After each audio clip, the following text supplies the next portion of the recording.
Hi, welcome to Sanjeev Kapoor Khazana. I'm Sonika and the recipe that I've got for you today is one of my favorite accompaniments. So what we're making today is a lovely chatpata accompaniment with garlic and green chilies. Let's quickly take a look at the ingredients.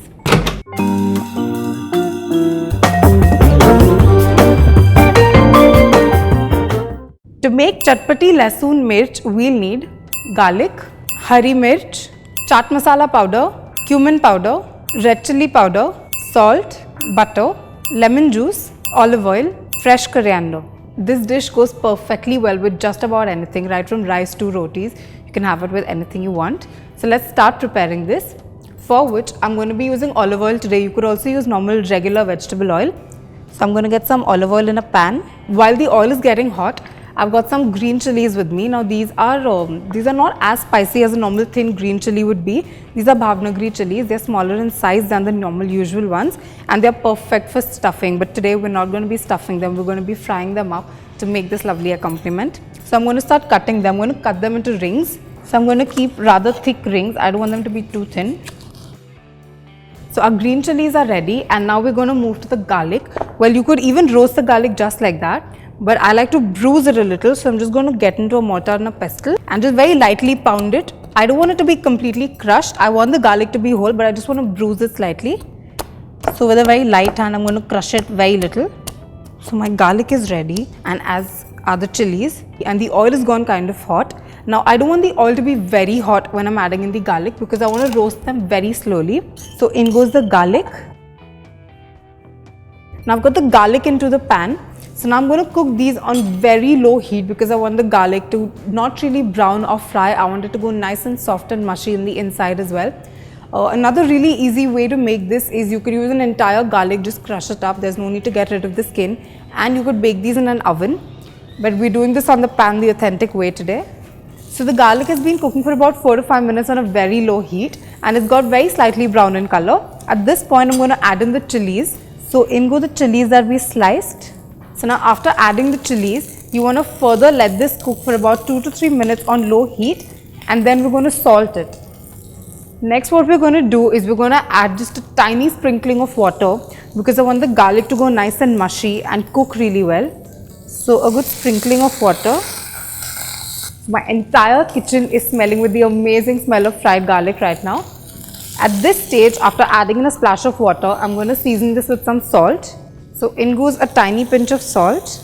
Now I don't want to add too much salt in this because we're also going to be using chaat masala, which is salty in itself. So just a little bit of salt just to bring out more of the moisture out of the garlic and the chilies. Now we're going to continue to fry them on low heat.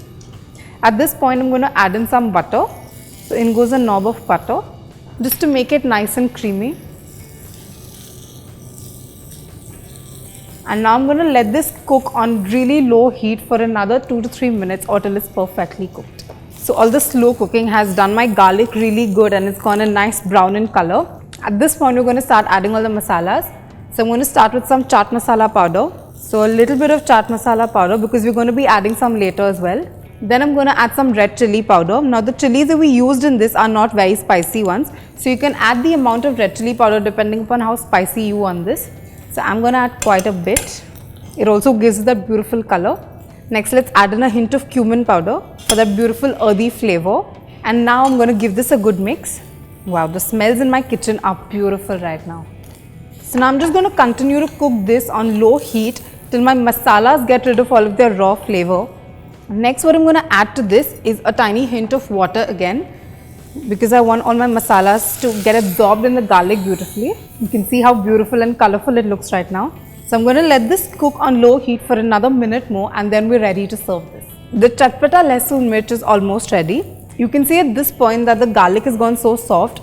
I can just mash it with the back of my spoon and that's exactly what we were looking out for in this recipe.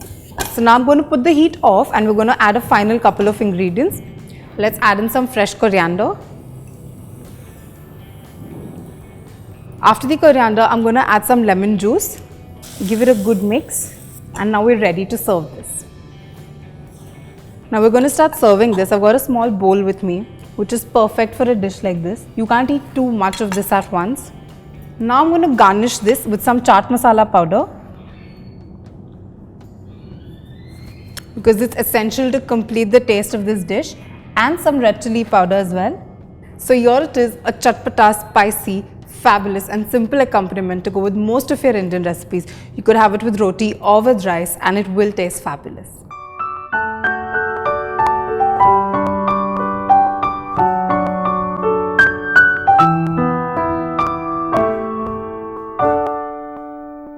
Hi, I'm Sonika and you're watching me on Sanjeev Kapoor Khazana. If you like the videos that we're doing on our channel and if you are learning something from them, make sure you do subscribe to the channel.